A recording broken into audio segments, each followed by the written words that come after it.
আচ্ছা, আপনি কোথা থেকে এসেছেন? আপনার নামটা যদি একটু বলেন। আমি ইনপুর থেকে এসেছি। আমার নাম রিনা লায়া। তো ইনপুরে যে আপনার বাড়ি, মানে ইনপুরের কি প্রপার টাউনেই আপনি থাকেন, না গ্রামের দিকে আরো ভেতরের দিকে গ্রামের দিকে আপনার বাড়ি? না, আমার ইনপুরে পোকার বাড়ি। অ্যাকচুয়ালি কি হয়েছিল যে আপনি ডাক্তার দীপঙ্কর ঘোষ বাবুকে দেখাতে এসেছিলেন? আমার খুব হাতে পায়ে খুব ব্যথা হতো, প্রচন্ড ব্যথা। অনেক দিন ধরে ডাক্তার দেখাচ্ছিলাম, 4-5 বছর 5 বছর হয়েছে। আমি ডাক্তার দেখাচ্ছিলাম অনেক জায়গায়, কিন্তু ভালো হচ্ছিল না। তার জন্য আমি ডাক্তারবাবুর কাছে এসেছি। 25/7/2023-এ আমি ডাক্তারবাবুর কাছে এসেছি।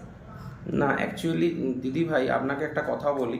আপনি যে ডাক্তারবাবুকে দেখাতে এসেছিলেন, তার আগে আপনি কি ধরনের চিকিৎসা করাতেন? হোমিওপ্যাথি, অ্যালোপ্যাথি, না আয়ুর্বেদিক, না আপনি অ্যালোপ্যাথি ডাক্তারদের কাছেই চিকিৎসা করাতেন? না, আমি প্রথমে অ্যালোপ্যাথি দেখিয়েছিলাম, কিন্তু তাতেও সারেনি। তারপরে হোমিওপ্যাথি দেখিয়েছি, তারপরে কবিরাজি দেখিয়েছি, অনেক কিছু দেখিয়েছি। মানে অ্যালোপ্যাথি ডাক্তারবাবুদের ওষুধ আপনি খেয়েছিলেন? হ্যাঁ, খেয়েছিলাম, কিন্তু আমার কোনো কাজ হয়নি সেটা। মানে ওই ডাক্তারবাবুরা কি আপনাকে গেলে ব্যথার ট্যাবলেট দিতেন? হ্যাঁ, ব্যথার ট্যাবলেট দিতেন। খেলেই সেটা কিছুক্ষণ সাময়িকভাবে ব্যথাটা কম থাকতো, আবার পরের দিনকে আবার ব্যথা বেড়ে যেত। ওষুধ তার টাইম তার- তার- তার মানে ব্যথার ট্যাবলেটের যতক্ষণ অ্যাকশনটা শরীরের ভেতরে থাকতো ততক্ষণই ব্যথাটা আপনার কমে থাকতো। হ্যাঁ। আবার যেই ব্যথার ট্যাবলেটের আপনার মানে মানে ব্যথার ট্যাবলেটটা যখনই আপনার খাওয়া মানে ওর মানে কমপ্লিট হয়ে গেল, তার কিছুক্ষণ পরেই আবার ব্যথাটা আপনার শুরু হয়ে গেল। হ্যাঁ, তারপর পরের দিন যখন সকালকে ওষুধ খাচ্ছি, তার আগে ব্যথাটা শুরু হয়ে যাচ্ছে। আচ্ছা, তার মানে ব্যথাটা কি সারা দিন ধরেই সমস্ত জয়েন্টের ভেতরে গাঁটে গাঁটে গিঁটে গিঁটে সব সব সময় গিঁটে গিঁটে ব্যথা, এগুলো আপনার সব সময়তেই হতো? হ্যাঁ, আমার সবসময় প্রচন্ড ব্যথা হতো, মানে বিছানাও থাকা যেত না।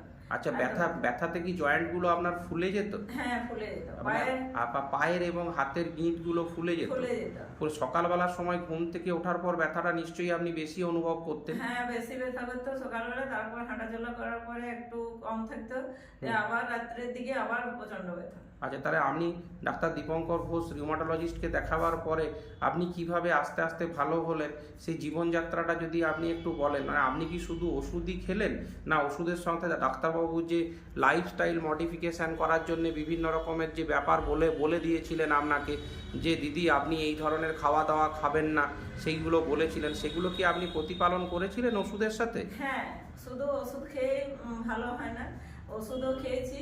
ডাক্তারবাবু যা যা পালন করতে বলেছিল, অনেক কিছু পালন করতে বলেছিল।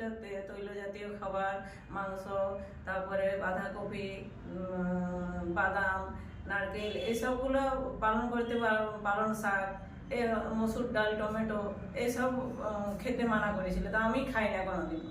যা ডাক্তারবাবু বলেছে আমি সেই মতোই সেইভাবে চলেছি। এমন হাঁটাহাঁটি করতে বলেছে, মেসেজ করতে বলেছে, তেল মালিশ করতে বলেছে, ব্যায়াম করতে বলেছে হাতে বল নিয়ে। আমি সবাই করেছি, ডাক্তারবাবু যা বলেছেন আমি ঠিক ঠিক করে পালন করেছি। তার মানে আপনি বলতে চান শুধু ওষুধের সাথে নিয়মাবর্তিতা পালনটাও একটা বিশেষ দিক? হ্যাঁ। আচ্ছা, তাহলে আপনাকে একটা কথা বলি। তাহলে ডাক্তারবাবুর কাছে আপনি মানে 3 থেকে 4 বার আসার পরেই আপনি আস্তে আস্তে করে সুস্থ হয়ে গেলেন? হ্যাঁ, হ্যাঁ। মানে এখন বর্তমানে আপনার জয়েন্টের ব্যথা, বেদনা, টান, জয়েন্টের ফোলা, এগুলো সবগুলোর থেকেই আপনি উপশম পেয়েছেন? আচ্ছা আচ্ছা, তার মানে আমি ডাক্তারবাবুর কাছে চিকিৎসা করতে এসে অনেকটাই মানসিক এবং শারীরিকভাবে স্যাটিসফাইড, এবং আপনি মনে করছেন যে ডাক্তারবাবুর কাছে এসে আমি সুস্থ হলাম।